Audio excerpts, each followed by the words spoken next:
ಕನ್ನಡ ಕಿರುತೆರೆ ಲೋಕದ ಅತಿ ದೊಡ್ಡ ರಿಯಾಲಿಟಿ ಶೋ ಬಿಗ್ ಬಾಸ್ ಅತಿ ಶೀಘ್ರದಲ್ಲೇ ಆರಂಭವಾಗಲಿದ್ದು ಈ ಬಾರಿಯ ಬಿಗ್ ಬಾಸ್ ಕನ್ನಡ ಸೀಸನ್ 13 ಹಿಂದಿನ ಸೀಸನ್ಗಳಿಗಿಂತ ತುಂಬಾನೇ ಡಿಫರೆಂಟ್ ಆಗಿರುತ್ತೆ. ಹೌದು, ಸೆಲೆಬ್ರಿಟಿಗಳನ್ನ ಬಿಟ್ಟು ನಮಗೂ ಬಿಗ್ ಬಾಸ್ಗೆ ಹೋಗಲು ಅವಕಾಶ ಕೊಟ್ಟರೆ ಚೆನ್ನಾಗಿರುತ್ತೆ. ಆ ಅವಕಾಶ ಆದಷ್ಟು ಬೇಗ ಸಿಗಲಿ ಅಂತ ಕಾಯ್ತಿದ್ದ ಜನರಿಗೆ ಇದೀಗ ಬಿಗ್ ಬಾಸ್ ಕಡೆಯಿಂದ ಗುಡ್ ನ್ಯೂಸ್ ಸಿಕ್ಕಿದೆ. ಎಸ್, ಈ ಬಾರಿಯ ಬಿಗ್ ಬಾಸ್ನಲ್ಲಿ ಜನಸಾಮಾನ್ಯರಿಗೂ ಅವಕಾಶ ಕಲ್ಪಿಸಲಾಗಿದೆ. ಹಾಗಾದ್ರೆ ಯಾರೆಲ್ಲ ಬಿಗ್ ಬಾಸ್ ಮನೆಯೊಳಗೆ ಹೋಗಬೇಕು, ಸ್ಪರ್ಧೆ ಮಾಡಬೇಕು, ಸೆಲೆಬ್ರಿಟಿಗಳಿಗಿಂತ ನಾವೇನ್ ಕಮ್ಮಿ ಇಲ್ಲ ಅಂತ ಪ್ರೂವ್ ಮಾಡಬೇಕು, ವಿನ್ನರ್ ಆಗಬೇಕು ಅಂತ ಕನಸು ಕಾಣ್ತಿದ್ದೀರೋ ಅಂತವರು ಈ ಅವಕಾಶವನ್ನ ಮಿಸ್ ಮಾಡ್ಕೊಳ್ಬೇಡಿ.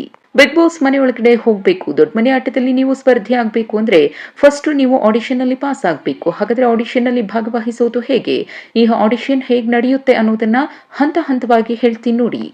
ಫಸ್ಟ್ ಸ್ಟೆಪ್, ನಿಮ್ಮ ಫೋನ್ ತಗೊಂಡು colorskannada.geostar.com ಲಿಂಕ್ಗೆ ಭೇಟಿ ನೀಡಿ. ನಂತರ colorskannada.geostar.com ಲಿಂಕ್ ಓಪನ್ ಆಗ್ತಿದ್ದಂತೆ ನಿಮ್ಮ ಅರ್ಜಿ ಕಾಣಿಸುತ್ತೆ. ಅಲ್ಲಿ ಮೊದಲು ನಿಮ್ಮ ಮೊಬೈಲ್ ನಂಬರ್ ಹಾಕಿ ಸೆಂಡ್ ಒಟಿಪಿ ಮೇಲೆ ಕ್ಲಿಕ್ ಮಾಡಿ. ನಿಮ್ಮ ಮೊಬೈಲ್ಗೆ ಒಟಿಪಿ ಬರುತ್ತೆ. ಅರ್ಜಿಯಲ್ಲಿ ಒಟಿಪಿ ರಿಜಿಸ್ಟರ್ ಮಾಡ್ಕೊಳ್ಳಿ. ಮೊಬೈಲ್ ನಂಬರ್ ವೆರಿಫೈ ಮಾಡಿ. ಒಂದು ವೇಳೆ ನಿಮ್ಮ ಮೊಬೈಲ್ನಲ್ಲಿ ಡು ನಾಟ್ ಡಿಸ್ಟರ್ಬ್ ಮೋಡ್ ಇದ್ರೆ ಅದನ್ನು ಆಫ್ ಮಾಡಿ. ಮತ್ತೆ ಮೊಬೈಲ್ ನಂಬರ್ ವೆರಿಫೈ ಮಾಡಿ. ಬಳಿಕ ನಿಮ್ಮ ಹೆಸರು, ವಯಸ್ಸು, ಇಮೇಲ್ ವಿಳಾಸವನ್ನ ಹಾಕಿ. ಅನಂತರ ನೀವ್ಯಾಕೆ ಬಿಗ್ ಬಾಸ್ ಮನೆಯಲ್ಲಿ ಇರಬೇಕು ಅನ್ನೋದನ್ನು 3 ನಿಮಿಷಗಳಿಗಿಂತ ಕಡಿಮೆ ಅವಧಿಯ ವಿಡಿಯೋ ಮಾಡಿ ಅಪ್ಲೋಡ್ ಮಾಡಬೇಕು. ಈ ವಿಡಿಯೋ 50 MB ಕಡಿಮೆ ಇರಬೇಕು. ಹೀಗೆ ಅರ್ಜಿಯಲ್ಲಿ ಇರೋ ಉಳಿದ ಡೀಟೇಲ್ಸ್ ಎಂಟ್ರಿ ಮಾಡಿ. ಕೊನೆಗೆ ಕನ್ಸೆಂಟ್ ಫಾರ್ಮ್ ಓದಿ ಭರ್ತಿ ಮಾಡಿ. ಅಂತಿಮವಾಗಿ ಸಬ್ಮಿಟ್ ಯುವರ್ ಆಡಿಷನ್ ಬಟನ್ ಒತ್ತಿದ್ರೆ ನಿಮ್ಮ ಅರ್ಜಿ ಸಬ್ಮಿಟ್ ಆಗುತ್ತೆ.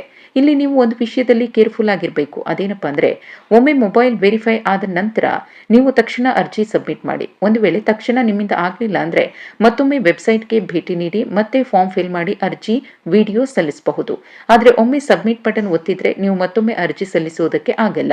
ಯಾರು ಬಿಗ್ ಬಾಸ್ಗೆ ಹೋಗಬೇಕು ಅಂದ್ಕೊಂಡು ಅರ್ಜಿ ಸಲ್ಲಿಸುವುದು ಹೇಗೆ ಅಂತ ಗೊಂದಲದಲ್ಲಿ ಇದ್ರು ನಿಮ್ಗೆ ಈ ವಿಡಿಯೋ ಯೂಸ್ ಆಗಿದೆ ಅಂತ ಭಾವಿಸ್ತೇನೆ. Thank you.